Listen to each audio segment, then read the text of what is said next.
So now let's go back to the importer case where we are now importing. Well, remember, our domestic producers lose out from this, and so they would like to have some trade protection. They're going to go lobby their congressman and say, don't you care about American jobs? If this is America, of course, every country does this. Um, you know, give us some trade protection so that we can put people to work and not close down factories or whatever. So they're going to want a tariff. So tariff is just a tax on imports. So if you want to now import this good, you're not going to be able to do it in this country at a price of PW. You're going to have to pay PW plus the tariff. And so the price that's going to face consumers is going to be some amount PW plus the tariff. And so this distance here, PT minus PW, is the size of the tariff. And so that's going to raise the price that domestic consumers face to that price PT. And so now at this higher price, quantity demanded falls, right? I would have consumed Q4 if I could import at the world price, but now I'm going to consume Q3, so quantity demanded falls, and quantity supplied increases because now I don't have to compete as a supplier. I don't have to compete with that world price of PW because no one domestically can pay PW anymore. They have to pay PT. So I can now expand my production and I'm willing to sell as long as I can get that price PT. So quantity supplied, domestic quantity supplied increases from Q1 to Q2. So we can run through all the surplus here. I didn't write it all out, but before the tariff, this whole triangle again down to here, A through F, was all consumer surplus.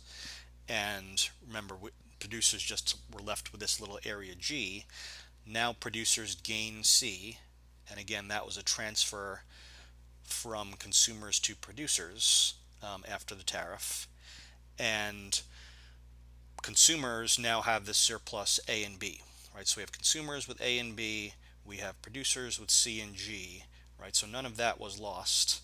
But we then have these areas. So what is going on here? E.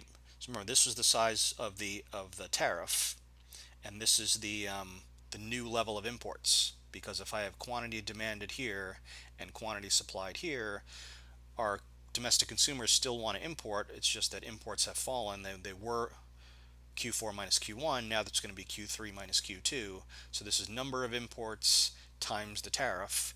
Well, a tariff is a tax, so that's going to be tariff revenue. That's the amount of revenue that the government raises as a result of this tariff. So we don't want to consider that to be a loss. We're not going to worry about what happens once the government gets a hold of that, but that's a transfer to whoever is collecting these taxes. So that leaves us with D and F, which were lost by consumers, but they were not gained by producers and they were not gained by the government. That is our deadweight loss. So these areas D and F.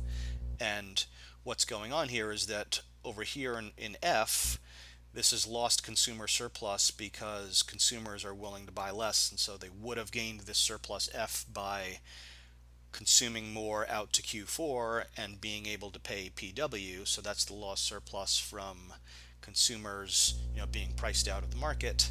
And then we have over here area D. Well, what's going on here is that our domestic producers are now able to expand out here to Q2.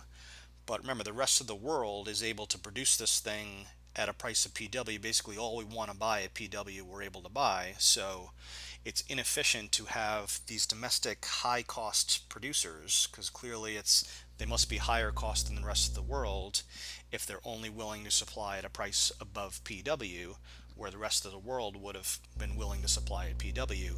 So this is our inefficient production from our higher cost domestic producers. But the whole point of this tariff was to give these producers this extra surplus C, and so from that point of view, that was the whole point of the tariff.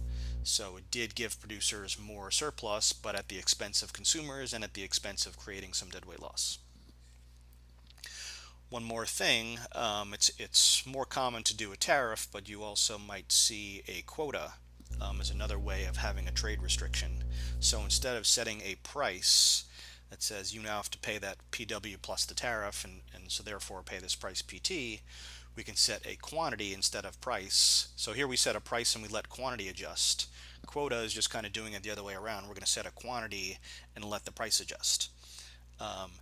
And by using the same graph, I'm really assuming that we're going to end up at the same outcome. So I mean, if it was a different size, then it might be different. But so just like if this was a different size tariff, a larger tariff would start raising that price. I would have even fewer imports. I'd lose more consumer surplus at a bigger deadweight loss. And if I made that price high enough, we would just stop importing.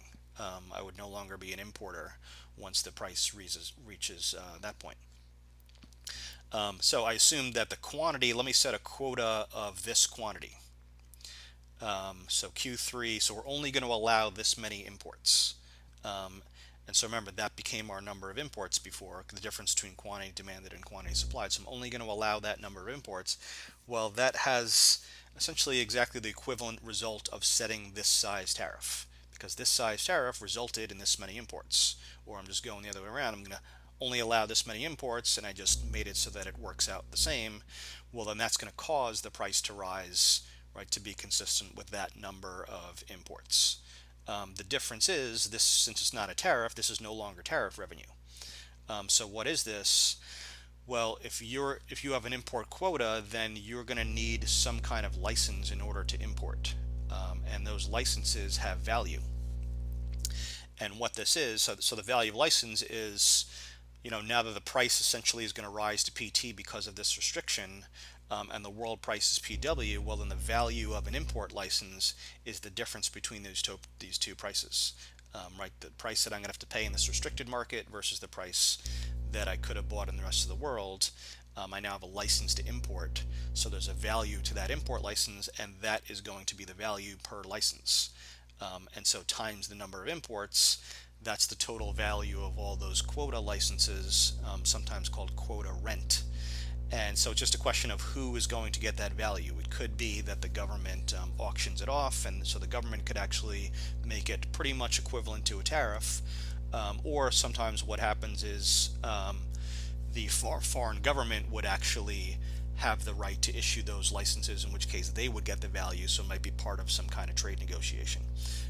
But essentially the important lesson here is that this quota, depending on the size of it, really has an equivalent effect of that tariff, because you're still going to be having that restricted number of imports either way. And the only difference is what happens to that particular area. In one case it's tariff revenue, in the other case it's what we call quota rent.